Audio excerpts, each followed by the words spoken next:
روزانہ ایسے اسلامی واقعات سننے کے لیے ہمارے چینل کو سبسکرائب ضرور کریں۔ حضرت عمر بن عبدالعزیز رحمۃ اللہ علیہ کے اعلیٰ اخلاق، اعلیٰ شفاعت اور نہایت قریبی رشتہ داری کی وجہ سے عبد الملک بن مروان نے اپنی صاحبزادی حضرت فاطمہ کی شادی اپنے بھتیجے کے ساتھ کر دی۔ اس وقت ان کی عمر 20 برس تھی۔ حضرت فاطمہ کے بارے میں اتنا ہی کافی ہے کہ یہ اپنے وقت کی سب سے خوبصورت، ذہین و فتین اور خوبصورت خاتون تھیں۔ ان کی شادی بڑے دھوم دھام سے ہوئی۔ سیرت نگاروں کے مطابق دمشق کی تاریخ میں یہ دن بڑا یادگار تھا۔ ایک طرف خلیفہ وقت کی صاحبزادی اور دوسری طرف بنو امیہ کا خوبصورت شہزادہ تھا، جس کا والد ایک مدت تک مصر کا گورنر رہا تھا۔ حضرت عمر بن عبدالعزیز رحمۃ اللہ علیہ کی زندگی سے اس عظیم خاتون کے کردار کو اگر الگ کر دیا جائے تو آپ رحمۃ اللہ علیہ کی سیرت ادھوری رہ جاتی ہے۔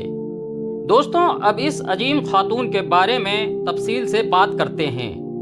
اسلامی تاریخ نے جن خواتین کا تذکرہ بڑے اہتمام اور تفصیل سے کیا ہے، ان میں فاطمہ بنت عبد الملک کا نام بڑا نمایاں ہے۔ اموی خاندان کی نور چشم یہ خاتون اپنے دور میں سب سے زیادہ مشہور تھیں۔ دمشق میں سن 67 ہجری کو پیدا ہوئیں۔ ان کے والد عبد الملک، دادا مروان، خاوند حضرت عمر بن عبدالعزیز اور 4 بھائی ولید، سلیمان، یزید اور حسام سب کے سب خلافت کے منصب پر فائز ہوتے ہیں۔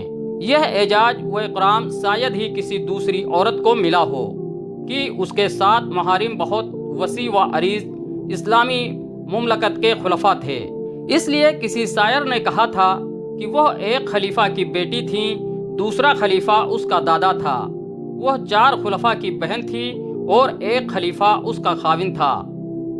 فاطمہ اپنے دور کی نہایت دانا، معاملہ فہم، عالمہ فاضلہ، نیک سیرت اور نہایت خوبصورت خاتون تھیں۔ وہ حلیم، الطبع اور منکسر مزاج بھی تھیں۔ نہایت فیاض اور سخی تھیں۔ بڑے ناز و نعم میں پلی بڑھی، ہوش سنبھالا تو گھر میں بادشاہی تھی۔ نوکر چاکر اور دنیا بھر کی نعمتیں موجود تھیں، مگر اس کے باوجود نخوت اور غرور نہ تھا۔ لوگوں کے ساتھ مکمل تعاون کرتیں، علم کی دل دادا تھیں۔ جو علم حاصل کیا تو اسے دیگر لوگوں کو بھی سکھایا۔ اپنے والدین کی بڑی لاڈلی تھیں۔ شادی کی عمر کو پہنچی تو ان کی شادی ان کے چچا جاد حضرت عمر بن عبدالعزیز رحمۃ اللہ علیہ کے ساتھ ہوئی۔ ہم کہہ سکتے ہیں کہ یہ شادی اس دور کی سب سے اہم اور یادگار شادی تھی۔ جہیز میں بے حد و بے حساب سامان ملا۔ سونے چاندی کے زیورات کا کوئی حساب نہ تھا۔ ان زیورات میں ایک نہایت بیش قیمتی ہیرا بھی تھا۔ فاطمہ کے سسر عبدالعزیز 20 سال تک مصر کے گورنر رہے۔ شادی کے کچھ عرصہ بعد یہ اپنے خاوند کے ہمراہ مدینہ منورہ منتقل ہو گئیں۔ اس دور میں حضرت عمر بن عبدالعزیز رحمۃ اللہ علیہ مدینہ کے گورنر تھے۔ یہ جوڑا اس دور کا سب سے خوش قسمت اور سعادت مند جوڑا تھا۔ اتنا بتا دینا کافی ہے کہ ان کا ایک محل مدینہ میں، ایک قاہرہ میں اور ایک دمشق میں تھا۔ نوکروں چاکروں کی لائن لگی رہتی تھی۔ شادی ہوئی تو خلافت اس گھرانے میں ہی تھی۔ حضرت فاطمہ کے والد عبد الملک نے وفات پائی تو خلافت ان کے بھائی ولید کے پاس آئی، اور ان کی وفات کے بعد خلافت ان کے دوسرے بھائی سلیمان کے پاس تھی۔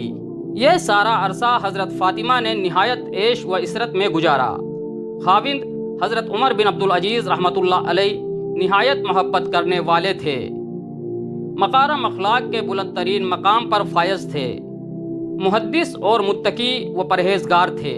طبعی رجحانات میں دونوں ہم آہنگ تھے، اور یہ ذہنی ہم آہنگی اور فکری اتحاد ہمیشہ قائم رہا۔ حضرت فاطمہ نے ایک بلند کردار بیوی کی طرح ہر موقع پر عظیم شوہر کی ہم نوائی کی۔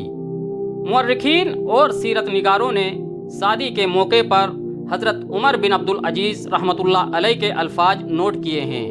انہوں نے اپنے سسر کا نہایت بلیغ و فصیح الفاظ میں شکریہ ادا کرتے ہوئے کہا تھا کہ آپ نے فاطمہ کو میرے عقد میں دے کر میری قلبی تمناؤں کی حوصلہ افزائی کی ہے اور میری روحانی مسرتوں کو پروان چڑھانے کا موقع دیا ہے۔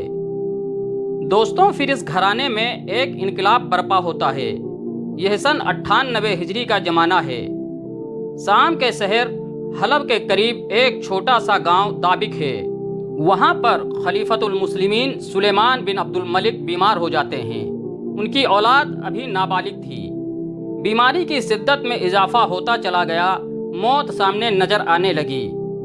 سوچ رہے ہیں کہ اپنا نائب کسے مقرر کریں، تو ایسے وقت میں امت کے ایک بڑے خیرخواہ عالم دین رجا بن حیوہ، جو حکومت کے چیف سیکریٹری کے عہدے پر فائز تھے، انہوں نے خلیفہ کو مشورہ دیا کہ امت پر بھلائی کریں اور اپنے بعد عمر بن عبد العزیز کی بطور خلیفہ وصیت کر جائیں۔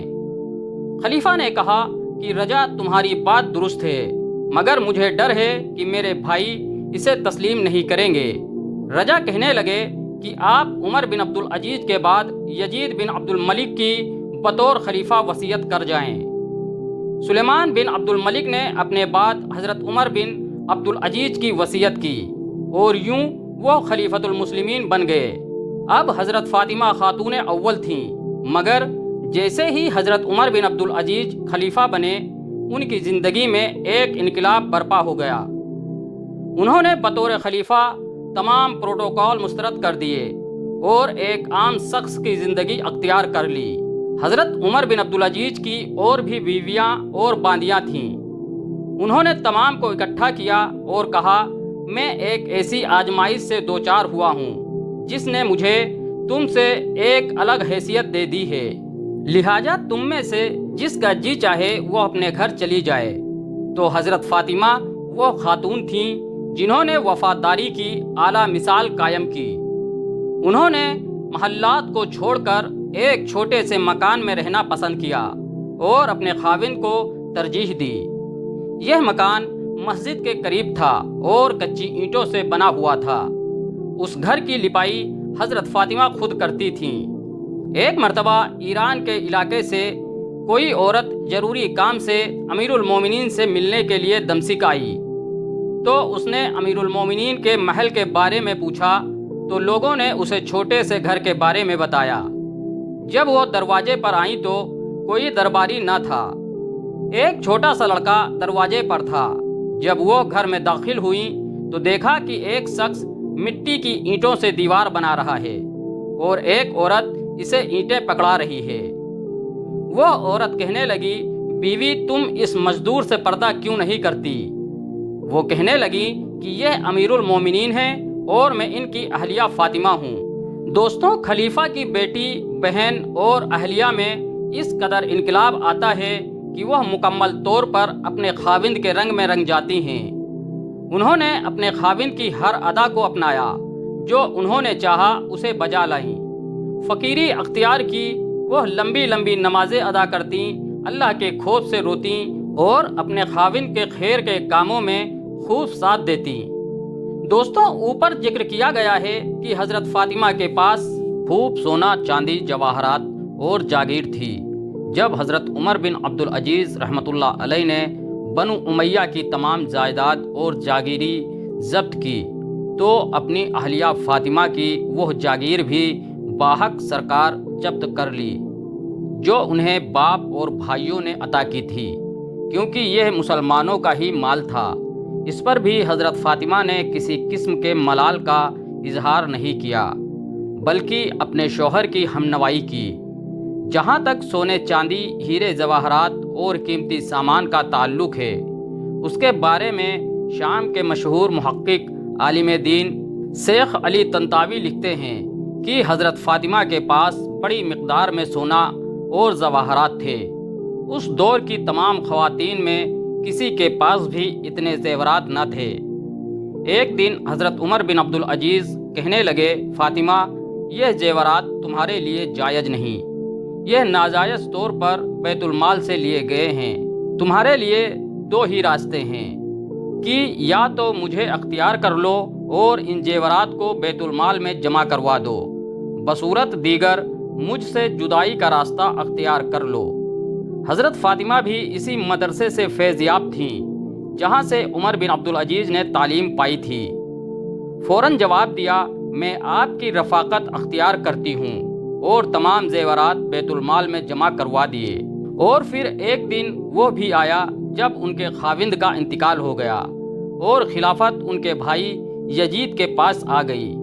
اس نے اپنی بہن فاطمہ کے تمام زیورات واپس بھجوا دیے۔ فاطمہ نے جب زیورات دیکھے تو اپنا خاوند یاد آ گیا۔ فاطمہ کی آنکھوں سے آنسو رواں ہو گئے۔ اپنے خاوند کی وفائیں، محبتیں اور پیار یاد کرتے ہوئے انہوں نے ایک تاریخی جملہ کہا، میں جس شخص کی زندگی میں اس کی اطاعت و فرما برداری کرتی رہی، یہ کیسے ممکن ہے کہ میں اس کی وفات کے بعد اس کی نافرمان بن جاؤں۔ یہ کہتے ہوئے آپ نے تمام زیورات واپس بیت المال میں بھجوا دیے۔ خلیفہ نے انہیں اپنی عورتوں میں تقسیم کر دیا۔ حضرت فاطمہ بنت عبد الملک نے وفا کی اعلیٰ مثال پیش کی۔ خلافت کے بعد ان کے خاوند کی سالانہ آمدنی صرف 150 دینار تھی۔ اب گھر میں بہت عام سا کھانا پکتا تھا، عموماً دال ہی پکتی تھی۔ ایک مرتبہ حضرت فاطمہ نے گھر کے اکلوتے چھوٹے سے نوکر کو کھانا دیا تو وہ ناراض ہو گیا، غصے میں کہنے لگا، یہ کیا ہوا، ہر روز دال کھا کر تنگ آ گیا ہوں۔ تو حضرت فاطمہ نے جواب دیا کہ سنو، یہی تمہارے آقا امیر المومنین کی بھی خوراک ہے۔ ایک دن حضرت فاطمہ امیر المومنین کے پاس بیٹھی تھیں، سامنے ان کی بیٹیاں منہ پر ہاتھ رکھے ہوئے تیزی سے گزریں تو حضرت عمر بن عبدالعزیز رحمۃ اللہ علیہ نے پوچھا، فاطمہ ان کو کیا ہوا ہے، منہ پر ہاتھ رکھے ہوئے میرے پاس سے بھاگ گئی ہیں؟ تو حضرت فاطمہ نے جواب دیا، ان کے پاس کھانے کے لیے روٹی اور پیاز ہی تھا، انہوں نے اپنے منہ پر ہاتھ اس لیے رکھے ہوئے ہیں کہ پیاز کی بو آپ تک نہ پہنچ سکے۔ حضرت فاطمہ نے بلا شبہ اپنے دور میں مسلمان خواتینوں کے لیے اعلیٰ مثالیں قائم کی ہیں۔ ایک دن ان کے پاس ان کا چھوٹا بیٹا روتا ہوا آیا، پوچھا کیا ہوا؟ بتایا گیا کہ مال فہم میں سے کچھ سیب امیر المومنین کے پاس آئے ہیں، انہوں نے مستحکم میں تقسیم کرنا شروع کر دیے۔ ان کا یہ چھوٹا بیٹا بھی ان کے پاس پہنچ گیا۔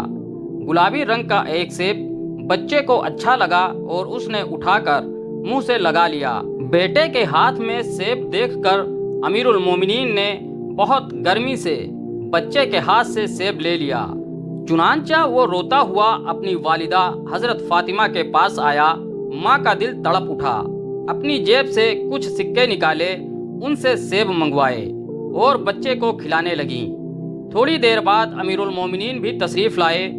گھر میں اس طرح کے گلابی سیب دیکھے تو نہایت فکر مند ہوئے کہ یہ مال فہ سیب جیسا ہے، مگر جب معلوم ہوا کہ اہلیہ نے ذاتی پیسوں سے اسے منگوایا ہے تو بہت خوش ہوئے اور فرمانے لگے، اللہ کی قسم میرا اپنا بھی سیب کھانے کو جی چاہتا تھا۔